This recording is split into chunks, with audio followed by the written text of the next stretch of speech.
Hi friends, പുതിയൊരു എപ്പിസോഡിലേക്ക് എല്ലാവർക്കും സ്വാഗതം. ഇന്ന് ഞാൻ നല്ല സ്പോഞ്ച് പോലെ ഇരിക്കുന്ന വാനില സ്പോഞ്ച് കേക്ക് റെസിപ്പി ആയിട്ടാണ് വന്നിരിക്കുന്നത്. എങ്ങനെ ഉണ്ടാക്കുന്നത് നോക്കാം. ആദ്യം ഒരു ബൗളിൽ ഞാൻ 4 മുട്ട എടുത്തിട്ടുണ്ട്. അത് നന്നായിട്ടൊന്ന് ബീറ്റ് ചെയ്തെടുക്കണം.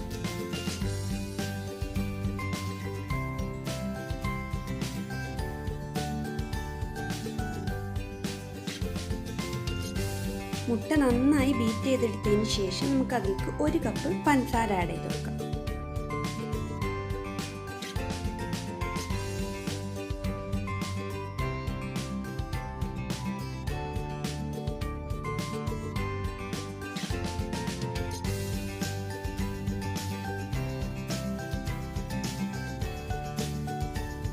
ഇനി 1 ടീസ്പൂൺ വാനില എസൻസും കൂടി ആഡ് ചെയ്ത് കൊടുക്കാം. എന്നിട്ട് ഒന്നുകൂടി നന്നായിട്ട് ബീറ്റ് ചെയ്തെടുക്കാം. ഇപ്പോൾ നന്നായി ബീറ്റ് ചെയ്തെടുത്തിട്ടുണ്ട്. ഇനി ഇതിലേക്ക് നമുക്ക് ഡ്രൈ ഇൻഗ്രീഡിയൻസ് ആഡ് ചെയ്ത് കൊടുക്കാം. ഡ്രൈ ഇൻഗ്രീഡിയൻസ് ആഡ് ചെയ്യണമെങ്കിൽ ഞാനിവിടെ ഒരു അരിപ്പ വെച്ചിട്ട് അരിച്ചിട്ടാണ് ആഡ് ചെയ്ത് കൊടുക്കുന്നത്. അപ്പോൾ അതിലേക്ക് 1 കപ്പ് മൈദപ്പൊടി ഇട്ട് കൊടുക്കുക. ഇനി അതിലേക്ക് 1 ടീസ്പൂൺ ബേക്കിംഗ് പൗഡർ, 1/4 ടീസ്പൂൺ ഉപ്പും കൂടി ചേർത്തിട്ടൊന്ന് അരിച്ചു കൊടുക്കാം. നന്നായിട്ട് അരിച്ചെടുത്തിട്ടുണ്ട്. ഇനി അതൊന്ന് മിക്സ് ചെയ്ത് കൊടുക്കാം.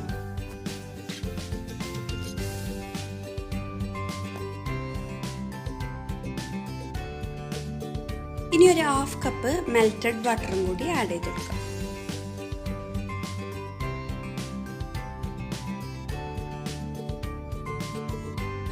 എന്നിട്ട് ബീറ്റർ വെച്ചിട്ട് ഒരു ലോ സ്പീഡിലൊന്ന് ബീറ്റ് ചെയ്ത് കൊടുക്കാം.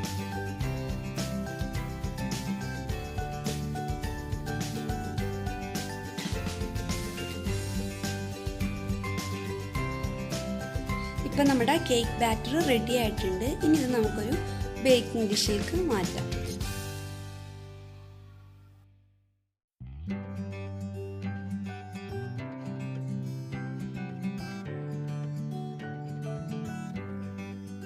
ഒന്ന് ടാപ്പ് ചെയ്ത് കൊടുക്കാം.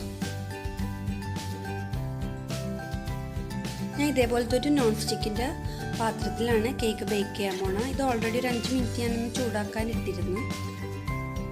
ഇനി നമുക്ക് കേക്കിൻ്റെ ടിന്ന് അതിലേക്ക് വെച്ച് കൊടുക്കുക. എന്നിട്ടൊരു ലോ ഫ്ലെയിമിൽ ഒരു 45 മിനിറ്റ്സ് ഒന്ന് ബേക്ക് ചെയ്തെടുക്കാം. ഇപ്പോൾ ഒരു 45 മിനിറ്റ് ഒക്കെ കഴിഞ്ഞിട്ടുണ്ട്. നമുക്കിനി കേക്ക് ആയോ നോക്കാം. അതിന് വേണ്ടി ഒരു സ്റ്റിക്ക് വെച്ചിട്ടൊന്ന് കുത്തി നോക്കാം. സ്റ്റിക്ക് നല്ല ക്ലിയർ ആയിട്ട് കിട്ടിയിട്ടുണ്ട്. കേക്ക് നന്നായി ചൂടാറിയതിന് ശേഷം വേണം കേക്ക് എടുക്കാൻ. നമുക്കൊന്ന് എടുത്ത് നോക്കാം. നല്ല സോഫ്റ്റ് ആയിട്ട് കിട്ടിയിട്ടുണ്ട്. ഇതൊന്ന് കട്ട് ചെയ്തെടുക്കാം. കേക്ക് നല്ല അടിപൊളിയായിട്ട് വന്നിട്ടുണ്ട്. എല്ലാവരും ട്രൈ ചെയ്ത് നോക്കണം. ഫീഡ്ബാക്ക്സ് കമൻറ്റ് ചെയ്യണം.